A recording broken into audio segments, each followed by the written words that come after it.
Elon Musk की जो quotations है उसकी डेप्थ में चलेंगे और समझने की कोशिश करेंगे उनकी थॉट प्रोसेस क्या है। तो जो सबसे पहला कोट है वो है, the first step is to establish that something is possible, then probability will occur. मतलब लाइफ में कुछ भी करने का जो सबसे पहला स्टेप है वो है कि पहले हमको अपने माइंड में इस बात को एस्टैब्लिश करना होगा, यानी कि अपने माइंड में इस बात को एक्सेप्ट करना होगा कि जो हम करने वाले हैं वो पॉसिबल है। अगर पहले ही हमको डाउट है कि वो पॉसिबल भी है या नहीं है, तो उसके बाद हम कुछ भी कर लें उसका कोई फायदा नहीं है, वहां पे रिजल्ट नेगेटिव ही आएगा, यानी रिजल्ट सही आ ही नहीं सकता। फॉर एग्जाम्पल, आप एक ऐसे बैकग्राउंड से हो जहां पर ज्यादा कुछ किसी ने अचीव नहीं किया है, या एक ऐसे बैकग्राउंड से हो जहां पर के जो आपके जो दोनों पेरेंट्स हैं उन्होंने सिर्फ जॉब करी है, कभी बिजनेस नहीं किया है। तो जैसे ही आप अपने बेस पर कोई बिजनेस करने के बारे में सोचोगे भी तो सब डरने लग जाएंगे। सब आकर के आपको क्या कहेंगे कि नहीं नहीं बहुत मुश्किल है, नहीं हो सकता, नहीं हो सकता, नहीं हो सकता, पॉसिबल ही नहीं है। तो वो कह रहे हैं पॉसिबल नहीं है, वो प्रॉब्लम नहीं है। पहले आपके खुद के माइंड में आना चाहिए कि ये पॉसिबल है, तब अगर आप बिजनेस करो तो वो बिजनेस करने का कोई फायदा है। अगर आपके खुद के भी माइंड में डाउट है कि पता नहीं हो भी पाएगा या नहीं हो पाएगा, तो फिर आपके फेलियर के चांसेस बहुत ज्यादा है।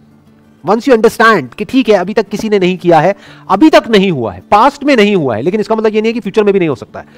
मुश्किल हो सकता है लेकिन पॉसिबल तो है। हो सकता है बहुत ही मुश्किल हो वो करना, क्योंकि जो बंदा जो बिजनेस बैकग्राउंड से है उसको तो पूरा पीछे से सपोर्ट मिलने वाला है। उनके पास में नॉलेज भी है, एक्सपीरियंस भी है, पैसा भी है। इस बंदे के पास में ना तो नॉलेज है, ना एक्सपीरियंस है, ना पैसा है, ना सपोर्ट है घर वालों का। तो इसका मतलब क्या है कि इसको मुश्किलें उससे 1000 गुना ज्यादा आने वाली है।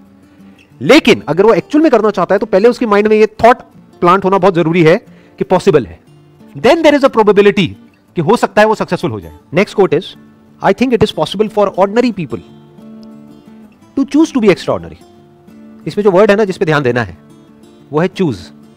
मतलब क्या कहा जा रहा है दूसरे वे में कि हर वो इंसान जिसको हम एक्स्ट्राऑर्डिनरी बोलते हैं, जिसने भी कुछ एक्स्ट्राऑर्डिनरी अचीव किया है, होते सारे ऑर्डिनरी हैं। उनकी क्या 4 आंखें होती हैं, 4 कान होते हैं, 8 हाथ होते हैं, 10 पैर होते हैं, दिखने में और हर तरीके से वो बिल्कुल एक नॉर्मल इंसान के जैसे होते हैं, बिल्कुल ऑर्डिनरी होते हैं। फर्क क्या है ऑर्डिनरी और एक्स्ट्राऑर्डिनरी में? चॉइस का फर्क है। To achieve something extraordinary in life is not a matter of luck, is not a matter of some extraordinary inherent और inborn quality. It is a matter of choice. We can choose to be extraordinary और we can choose to be ordinary. Extraordinary लोग जो करते हैं, कब करते हैं? Life में एक बार या हर रोज, लाइफ के हर मोमेंट में जो वो करते हैं, जिस तरह से वो चॉइसेस लेते हैं, चाहे वो बहुत छोटा सा डिसीजन हो, सुबह जल्दी उठने का। इनफैक्ट ऐसे बहुत सारे सर्वेज हुए हैं जहां पर ये देखा गया है कि जिन भी लोगों ने कुछ एक्स्ट्राऑर्डिनरी लाइफ में अचीव किया है वो सुबह जल्दी उठते हैं। तो अगर आप भी सुबह जल्दी उठते हैं, इसका मतलब ये नहीं कि आप एक्स्ट्राऑर्डिनरी हो जाओगे, क्योंकि एक्स्ट्राऑर्डिनरी होने के लिए और भी 100 काम करने पड़ेंगे, लेकिन उन 100 में से एक क्या है? सुबह जल्दी उठना। सुबह जल्दी उठ करके अपने दिन को प्लान करना, ये देखना कि इस दिन को मैं मीनिंगफुल कैसे बनाऊं, कि आज मैं क्या अलग करने वाला हूं, या आज के दिन को प्रोडक्टिव कैसे बनाऊं। If you choose to wake up early in the morning, क्यों? क्योंकि वो करना सही है, तो ये आपको ऑर्डिनरी से थोड़ा सा एक्स्ट्राऑर्डिनरी बना देता है, और थोड़ा थोड़ा करके बंदा ज्यादा एक्स्ट्राऑर्डिनरी होता चला जाता है। 90% से ज्यादा लोग क्या करते हैं, वो वेट करते हैं एक ऐसे मोमेंट का जब अंदर से एक फीलिंग आए एक काम को करने की, तब मैं वो काम को करूंगा। Next quote is, when something is important enough you do it even if the odds are not in your favour. जब कोई काम करना बहुत ही जरूरी होता है तब आप वो काम करते हो। यहां ये नहीं कहा जा रहा कि तब आपको वो काम करना चाहिए, ये कहा जा रहा है कि यू डू इट, तब आप वो काम कर देते हो even if the odds are not in your favour. मतलब कि आपको पता है कि आपके सक्सेसफुल होने के चांसेस बहुत कम है उसके अंदर, फिर भी आप वो काम करते हो, फिर भी आप रिस्क लेते हो। मतलब आपको पता है कि उसमें बहुत रिस्क है, फिर भी आप करते हो। कब करते हो? जब आपको पता होता है कि समथिंग इज इंपॉर्टेंट इनफ, कि करना बहुत ही जरूरी है।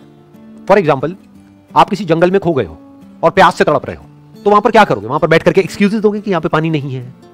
क्या करोगे? वहां पर किसी भी तरह से पानी को ढूंढने की कोशिश करोगे, जबकि चांसेस बहुत कम है कि आपको पानी मिल पाएगा वहां पर, क्योंकि आप जंगल में खो चुके हो, आपको रास्ता नहीं पता है। लेकिन फिर भी मरते दम तक कोशिश करते रहोगे। क्यों? क्योंकि प्यास बहुत बड़ी है। क्यों? क्योंकि प्यास एक्चुअल में है, रियल है, कोई इमेजिनरी नहीं है। दोनों में बड़ा फर्क होता है। जैसे ज्यादातर मेरे सेशंस में एक क्वेश्चन है जो बड़ा कॉमन है, लोग पूछते हैं कि सर जब आपकी वीडियो देखते हैं तो बड़े चार्ज अप हो जाते हैं, मोटिवेट हो जाते हैं, बाद में बैक टू नॉर्मल लाइफ। ऐसा क्यों होता है? ऐसा इसलिए होता है क्योंकि तुम्हारे अंदर प्यास ही नहीं है। कड़वा है लेकिन सच है। तुम्हें कुछ एक्चुअल में करने की जरूरत ही नहीं है, तुम्हें बैठे बैठे तुम्हारे माँ बाप खिला रहे हैं, इसलिए वो मोटिवेशन टेम्पररी है। एक्चुअल में आपके अंदर से डिजायर नहीं आ रहा है, एक्चुअल में कोई जरूरत नहीं है, बस मेरी वीडियो देखिए और चार्ज अप हो गए। टेम्पररी है, कुछ देर के लिए हो गए, एक्चुअल में तो प्यास है ही नहीं। तो वही यहां पे कहा जा रहा है, when something is important enough, कि जब कोई काम करना बहुत जरूरी होता है बहुत जरूरी होता है, मतलब डू और डाई वाली सिचुएशन होती है, तब आप वो काम करते हो बावजूद इसके कि आपको पता है कि मेरे सक्सेसफुल होने के चांसेस बहुत कम है, फिर भी आप अपनी कोशिश में कोई कमी नहीं छोड़ते हो। अगर इस कोट के कॉन्टेक्स्ट को हम समझने की कोशिश करेंगे ना, तो हमको इलॉन मस्क का जो भी बैकग्राउंड है उसको समझना पड़ेगा कि उन्होंने एग्जैक्टली क्या किया, कैसे कैसे काम करे। इनफैक्ट जो भी कुछ आज तक इन्होंने किया है, 8-10 अलग अलग तरह के बिजनेसेस करे हैं, वो सब ऑलमोस्ट नेक्स्ट टू इम्पॉसिबल थे। वहां पर सक्सेसफुल होने के चांसेस बहुत ही कम थे, और सिर्फ आज तक जो किया वही नहीं, अभी भी जो कर रहे हैं उसमें सक्सेसफुल होने के चांसेस बहुत ही कम है, लेकिन फिर भी he is going for it. क्यों? क्योंकि वो करना जरूरी है। किसके लिए जरूरी है? इलॉन मस्क के लिए खुद के लिए जरूरी नहीं है, क्योंकि he is already a billionaire. Humanity के लिए जरूरी है। फॉर एग्जांपल इलेक्ट्रिक कार्स या फिर एनर्जी एफिशिएंट कार्स, ये बनानी बहुत जरूरी है ताकि पोल्यूशन कम हो, ताकि ग्लोबल वार्मिंग का हम सोल्यूशन निकाल सके। तो ये करना जरूरी है। तो अब ये करने के लिए चाहे कितनी भी मुश्किलें आ जाए, कितने भी फेलियर्स आ जाए, कितनी भी प्रॉब्लम्स आ जाए, करना है तो करना है। इनफैक्ट जो भी उन्होंने आज तक लाइफ में किया है, हर एक फील्ड के अंदर बिल्कुल एक ब्रेकिंग पॉइंट तक पहुंचे हैं वो। यानी कि पहली बार जब वो कार बनाई तो सोचा था कि कॉस्ट आएगी अराउंड $50,000 के आसपास में, कॉस्ट आई $1 लाख। फिर दूसरी बार बनाई, फिर कॉस्ट थोड़ी कम हुई, फिर कम हुई, फिर कम हुई, फिर कम हुई, फाइनली जाकर के उनको सक्सेस मिली, और अब जाकर के उनकी कार्स बिकनी शुरू हुई है पिछले कुछ सालों से। जहां सारे लोग बोल रहे थे कि नहीं, कुछ नहीं हो पाएगा, नहीं कर पाएगा, नहीं कर पाएगा, नहीं हो पाएगा, then also he did it. और एक बार नहीं, दो बार नहीं, अलग अलग फील्ड्स में कई बार इन्होंने ऐसे ऐसे काम करे हैं जो करना ऑलमोस्ट नेक्स्ट टू इम्पॉसिबल था, फिर भी किया। क्यों? क्योंकि वो करना जरूरी था।